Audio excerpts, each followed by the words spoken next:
The stars had long since lost their luster for Captain Lyra Voss. Each one seemed no more than a tiny flicker in the dark void, a reminder of the endless expanse she was now trapped in. For decades, she'd been in space, traveling to distant systems, navigating alien worlds, battling hostile forces.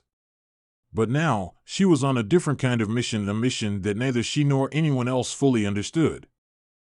Her crew of explorers sat silently in the ship's bridge, each member wrapped in their own thoughts. Their task was simple: search for an ancient weapon, one that had been lost to time.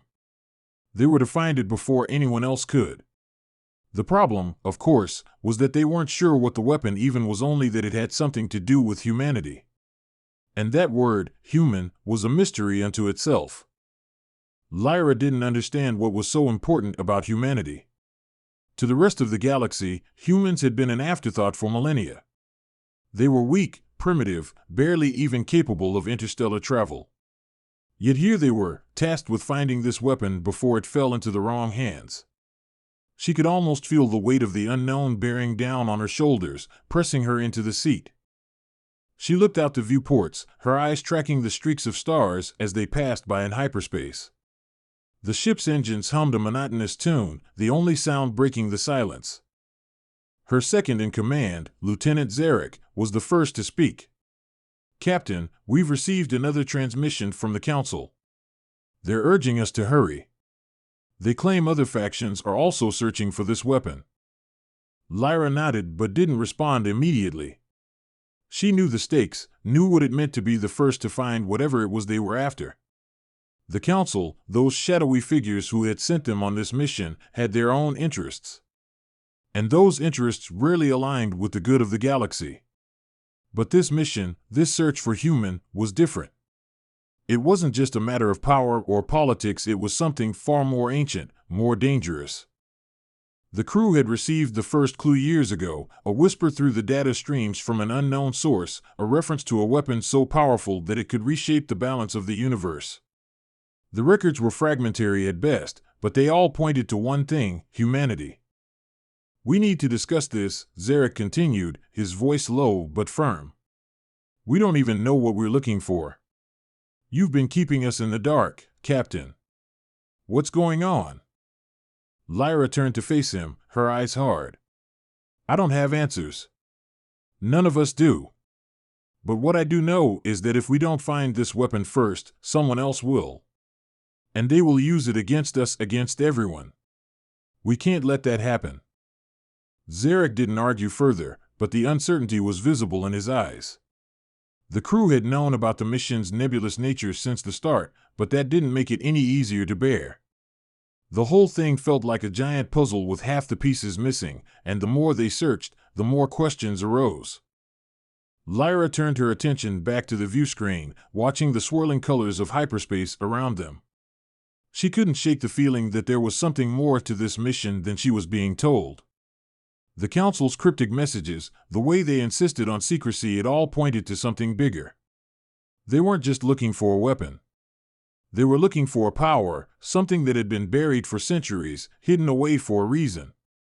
What if this human was something more than a weapon? What if it was an entire species, lost to time? The idea unsettled her. And yet, there was a pull in her gut, a strange sense that humanity had something to offer that could turn the tide of the galaxy's future. For now, all they could do was keep searching. "Prepare for dropout," Lyra ordered. "We're coming out of hyperspace in 10 minutes. I want everyone on high alert. We don't know what we'll find." The crew moved to their stations, their movements quick and purposeful. As the countdown ticked down, Lyra's mind raced. Whatever they were about to encounter, she knew it would change everything. But whether it would be for better or worse, she couldn't say. The ship shuddered as it decelerated, the familiar hum of the engines growing louder. Lyra stood, gripping the armrests of her chair. Her heart beat faster as the stars outside began to blur, the space around them warping into a strange pattern. "Captain," Zarek said, his voice tinged with anxiety. "Sensors are picking up something. Something huge." Lyra's pulse quickened. She felt a chill sweep over her as the unknown loomed ahead. Identify it, she said, trying to keep her voice steady. The technician at the sensor station spoke quickly. It's not on any known map. We're reading a structure, but it's unlike anything we've seen before. It's massive, almost as if it's been waiting. Lyra's mind flashed to the clues they had uncovered: ancient ruins, old star charts, and artifacts, all leading them here. But they hadn't expected this. She stepped forward, her eyes narrowing as she studied the data. The structure was artificial, colossal, and definitely old. But there was something else, something even more puzzling. The structure was moving. Shut down all non-essential systems, Lyra ordered. Prepare to make contact. And make sure weapons are primed. We don't know what we're dealing with yet. The crew scrambled to comply, their faces tense.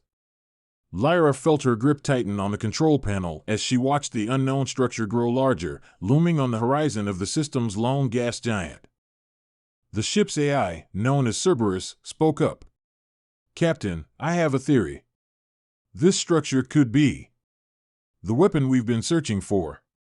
The reading suggests it has immense power, far beyond anything I've seen. But its energy signature is faint, as if it's dormant. Keep monitoring it, Lyra said. We need to know more. The ship approached cautiously, and for a moment, it seemed like the structure might simply be a relic of a bygone age. But then the unknown began to shift, the very fabric of space around it bending as though something ancient was stirring, awakening. Suddenly, there was a pulse of energy so powerful that it rattled the entire ship, causing alarms to blare and lights to flicker. Lyra felt the ship shudder, and for a split second, she wondered if they were about to be torn apart. Captain, we're losing control, shouted the helmsman. Steady, Lyra barked. Stabilize the ship. Now. The energy pulse ceased as suddenly as it had begun, but the damage was done. The ship was caught in a strange gravitational field, and the structure before them now shimmered with a strange, ghostly light. We're caught in a temporal anomaly, Cerberus reported. I can't stabilize the ship. The structure is emitting fields that are disrupting our engines. We're locked in. Lyra's heart skipped a beat. She had always known that finding this weapon would be dangerous, but this was something else. They were now at the mercy of whatever was in front of them. The ship was slowly being pulled toward the massive structure, its systems fighting to maintain control but failing in the face of the powerful gravitational and temporal distortions. Lyra's grip on the control panel tightened, her mind racing through the possibilities. Was this it? Had they finally found the weapon they were sent to discover? Or was it something else, something far worse? Captain, Zarek's voice was strained as he looked over his shoulder. We're losing power. Shields are failing. If we don't regain control soon, we'll be pulled straight into that thing. Lyra's eyes flicked to the display. The gravitational forces were pulling them closer with each passing second, and the structure ahead seemed to hum with some kind of unnatural energy. It was as if it were alive, its surface shifting ever so slightly, as though reacting to their presence. Can we cut the engines? Lyra asked, her voice calm despite the rising panic she felt within. It won't help, came the answer from the chief engineer. The anomaly's already got us. It's like the ship's been caught in a web of invisible strands. Even if we disengage everything, it won't matter. Then we wait, Lyra said, taking a deep breath and steadying her nerves. Brace yourselves, everyone. Let's see where this thing is taking us. As the ship inched closer to the structure, the energy pulses around them became more frequent. The ship vibrated violently, the metal groaning under the strain. Lyra could feel the pressure in her chest, the sense that they were on the brink of something monumental, something they had no way of understanding. Her thoughts raced back to the rumors that had begun circulating among the galactic fringe. Stories of lost civilizations, of ancient beings that had once shaped the very fabric of reality itself. Was this structure one of their creations? Was it the key to unlocking the mysteries of humanity's forgotten past? And why had the council sent them, of all people, to find it? A sudden flash of light erupted from the surface of the structure, blinding Lyra for a moment. The ship was jerked forward, the emergency alarms blaring louder than ever. But then, as quickly as it had come, the light faded and the vibration stopped. Lyra blinked, trying to regain her bearings. The ship had come to a complete stop, suspended in front of the massive structure. It was unlike anything they had encountered before, a geometrically perfect object, with countless spires and intricate carvings that seemed to shimmer in and out of focus. The air felt thick, almost oppressive, as though something ancient and powerful was watching them from within the walls of the structure. "Captain," Zarek's voice was tight with disbelief. "We're inside the structure's gravitational field, but it's not like any other field I've seen. This isn't just gravity, there's something else here. It's like..." "Like what?" Lyra pressed, her own confusion mounting. "Like time," Zarek finished, his voice barely a whisper. "It feels like we've been pulled into a different time. This place. It's old. Older than anything I've ever studied." Lyra frowned. "What are you saying? That we're in some kind of temporal anomaly?" "It's not just an anomaly. It's a tomb. And it's been waiting for us." The words hit her like a cold wave. A tomb? But how? And why would the council want them to find it? "Everyone, stay alert," Lyra ordered, trying to keep the fear from creeping into her voice. "We're not alone here. We can't be." "Captain, look," the sensor officer said urgently. The screen was now displaying a strange energy signature, one that seemed to pulse and ripple like a heartbeat. Lyra's eyes locked onto the readings. "What is that? Is it alive?" "No," the officer replied, but his voice lacked conviction. "But it's something organic. This is a neural network. A huge one. It could be a brain." Lyra's heart skipped a beat. A brain? A weapon made of pure thought? "Get me a direct line to Cerberus," Lyra ordered. She felt the cold grip of dread tightening around her chest, but she couldn't afford to show weakness now. Not when her crew needed her most. Cerberus's calm, metallic voice responded almost immediately. "Captain, I am unable to identify the exact nature of this object. However, based on the energy readings, I can confirm that it is not entirely mechanical.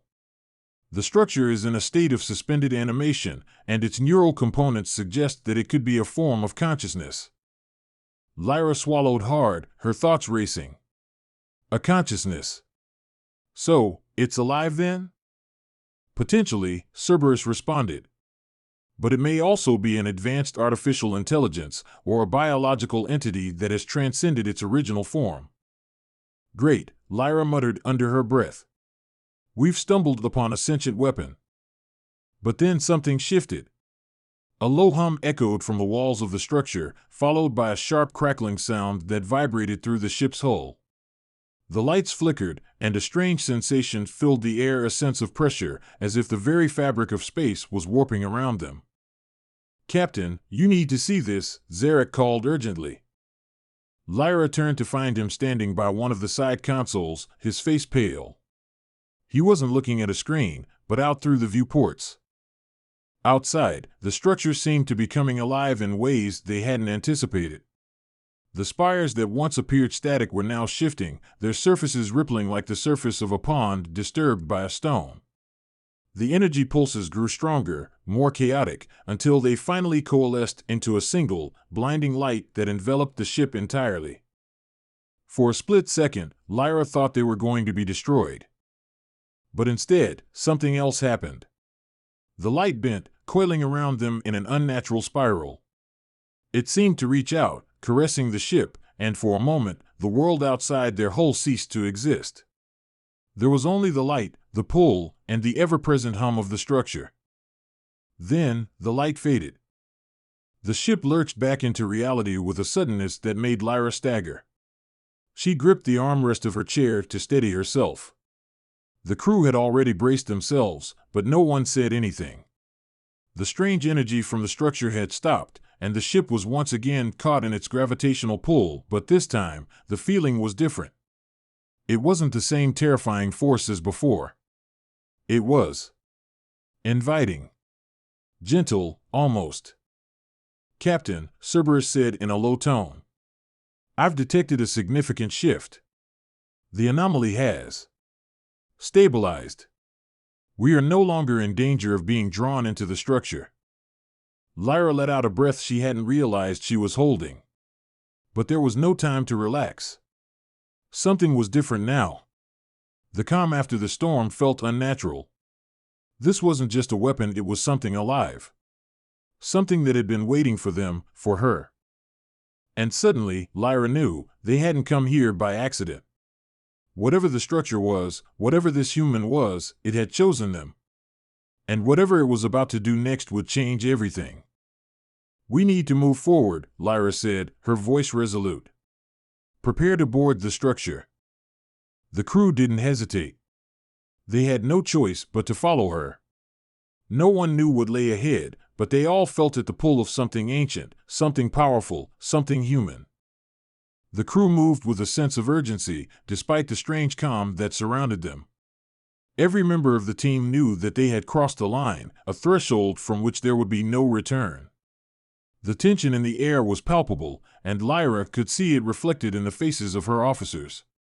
They had come here to find a weapon, but now they were faced with something entirely different, something far beyond anything they had been prepared for.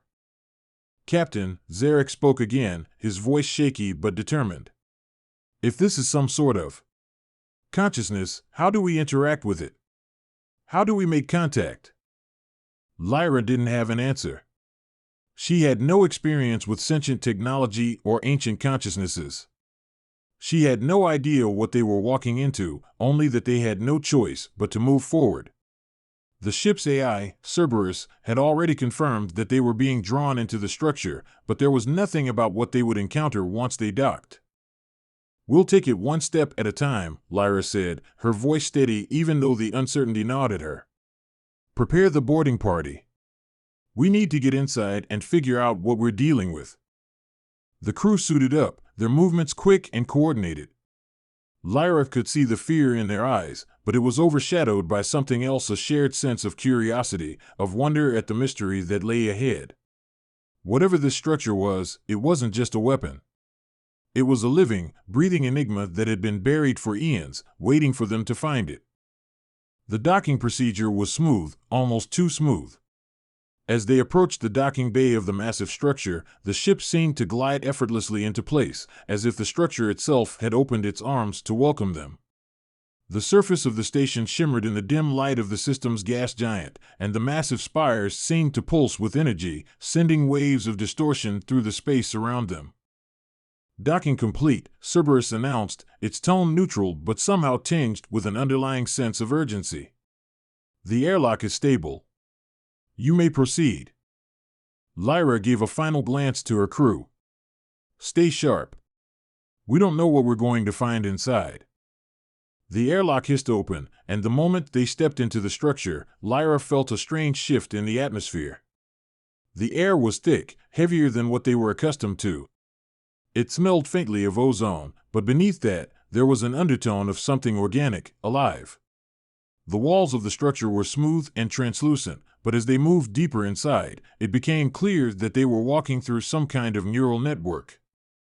There were no doors, no obvious pathways, just endless corridors that seemed to stretch on forever, their surfaces shifting and changing, responding to their presence. It felt like they were walking through a living organism, one that was both ancient and impossibly advanced. Lyra couldn't shake the feeling that they were being watched, and she wasn't sure whether that thought was comforting or terrifying. "Captain," Zarek said, his voice reverberating in the silence, "this place. It's not like anything we've encountered before. It's alive. I can feel it. The walls, the floors, it's all connected." "I know," Lyra replied, her voice tight. "But we need to keep moving. We can't stop now." They moved deeper into the structure, following the path that seemed to form itself in front of them. There was no obvious source of light, yet the entire space was illuminated, as though the structure itself had a subtle bioluminescence. The deeper they went, the more the feeling of disorientation increased. It was as though they were inside a vast, alien mind, one that could think and adapt. The air seemed to hum with the low frequency of a heartbeat, or perhaps a pulse or rhythm that felt both foreign and familiar. Finally, they arrived at what could only be described as a central chamber. It was enormous, far larger than any of the ship's hangars, and in the center of the room stood what appeared to be a massive structure, a column of energy that reached up toward the ceiling, twisting and pulsing like the core of a living creature. "I've never seen anything like this," Zarek muttered, his voice filled with awe. This is it, isn't it? This is the weapon." Lyra couldn't respond immediately. Her heart raced as she stepped forward, drawn to the pulsing column. She could feel it in her bones, the weight of its power, its ancient presence. But there was something else, something beyond the weapon itself. She was being pulled toward it, as though it were calling to her. It was a strange sensation, one that filled her with both terror and wonder. She reached out, her fingers brushing against the column, and in that instant, the world around her seemed to dissolve. The ship, the crew, the entire structure faded away, replaced by a vast, empty void. She stood alone in the darkness, the column of energy still before her, but now it was no longer a physical object. It had become something far more, an idea, a consciousness, a presence that reached into her mind and soul. "Who are you?" The voice came not from her ears, but from within her. It wasn't a sound, it was a thought, an idea that reverberated through her entire being. Lyra flinched, her heart racing. I'm Lyra Voss," she said, her voice shaky. "I'm human. We've come to find the weapon." There was a long pause, and then the presence responded, its voice both distant and intimate at once. "You are not what you seem, Lyra Voss. You seek the weapon, but you do not understand what you are asking for. You are not the ones who should wield it." Lyra felt her breath catch in her throat. "What do you mean?" "You are human. You are not ready for the truth." The voice seemed to shimmer with a sense of ancient sorrow. "The weapon you seek is not a tool. It is the essence of what you are, a species that once shaped the stars themselves, but whose existence has been forgotten, buried, lost to time. The weapon you seek is not something you can control. It is a part of you." Lyra's head spun. "What do you mean, a part of me?" "You are the weapon. Humanity, what you once were, was the weapon. The power you seek is within you, within your species, waiting to be awakened." Suddenly, everything changed. The void collapsed, and Lyra was thrust back into the chamber with the rest of the crew. The structure around her seemed to pulse and hum with an energy that was no longer just a force, it was a living presence, one that was aware of them all.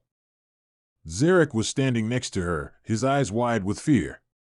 "Captain, what happened? Where did you go? You were gone for a moment." Lyra shook her head, trying to process what had just happened. It was as though the column of energy had reached inside her, pulling out something buried deep within her mind, something from humanity's forgotten past. She could still hear the voice in her mind, whispering its cryptic words. I don't know," she said, her voice distant. "But we're not looking for a weapon, Zarek. Not the way we thought we were." He frowned, his brow furrowing in confusion. "What are you talking about? What did it tell you?" "It told me that we are the weapon," Lyra whispered. "Humanity was the weapon.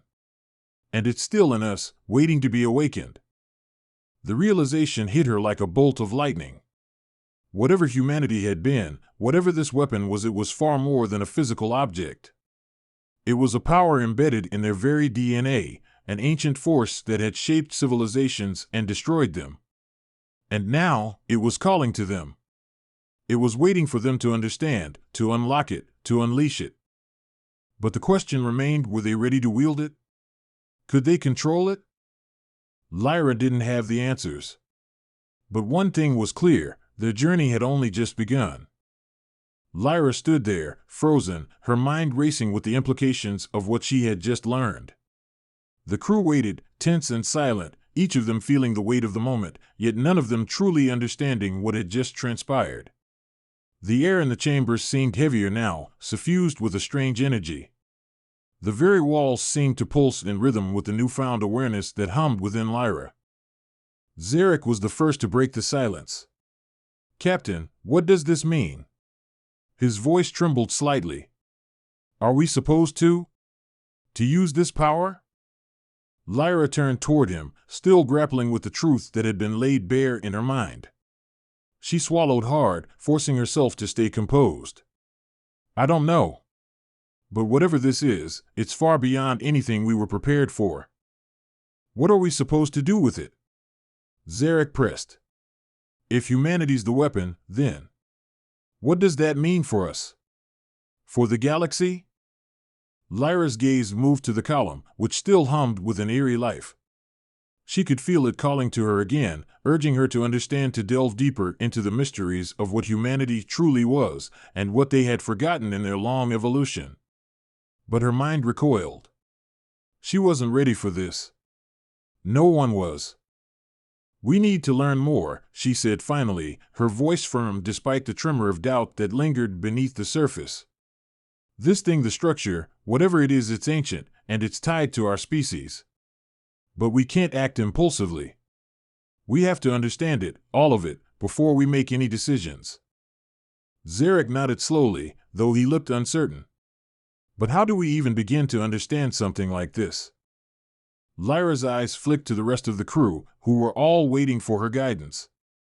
Each face was filled with a mixture of awe and fear. They had ventured into the unknown, and now they were standing on the precipice of something far more dangerous than they could have ever anticipated.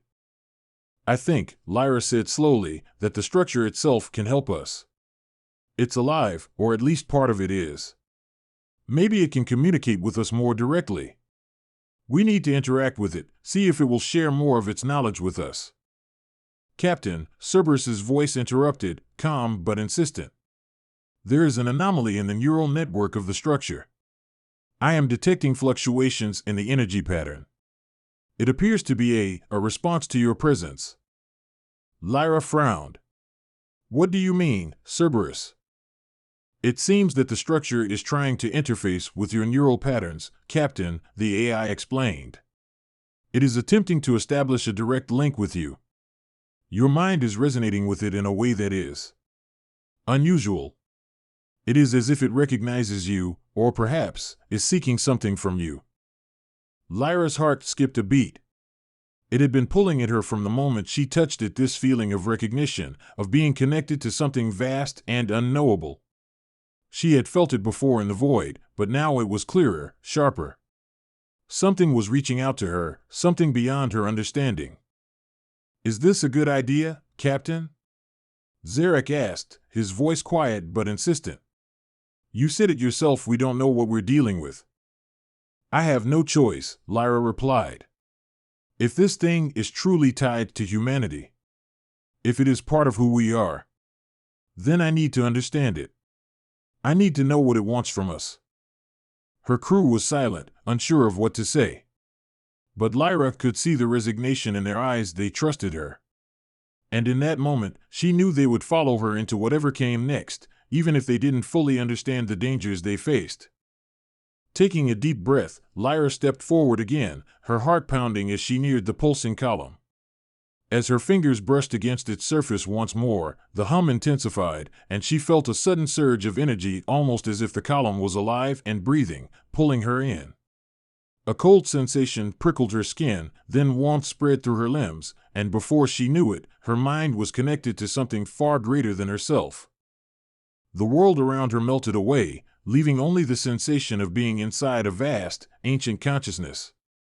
It was like floating in a sea of thoughts, each wave resonating with the deepest parts of her own mind. Images flashed before her, flashes of a civilization that had once been magnificent, its people achieving feats that were beyond her comprehension. She saw stars being born, entire galaxies shaping and shifting at the whim of those who had mastered their power.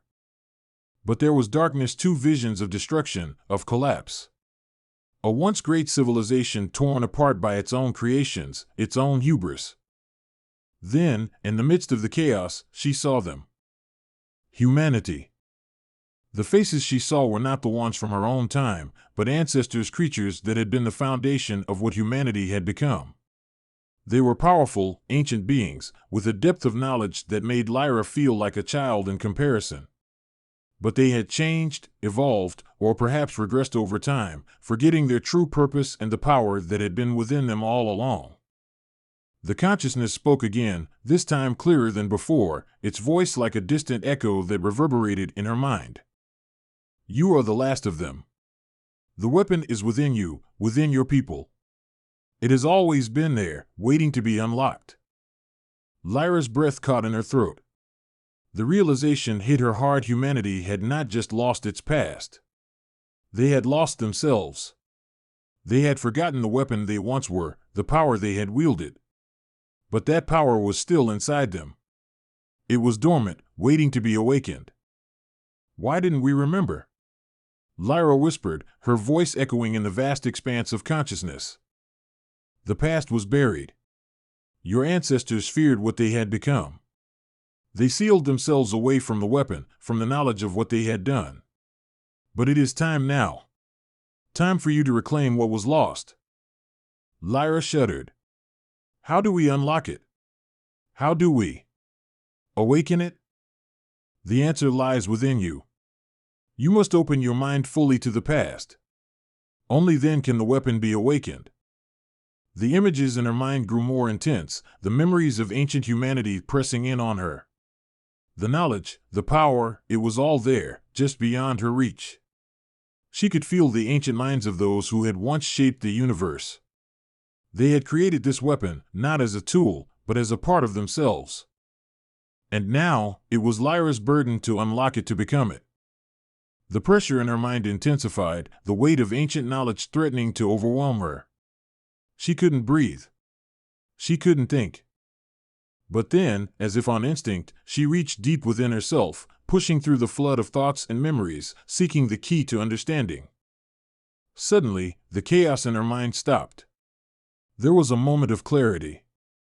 The weapon was not a thing, it was a state of being. A force. A consciousness that could shape the very fabric of reality. And humanity had been that force. They had been the creators and destroyers, the wielders of the power to alter the universe itself. It was inside of her. And it was inside each and every one of them.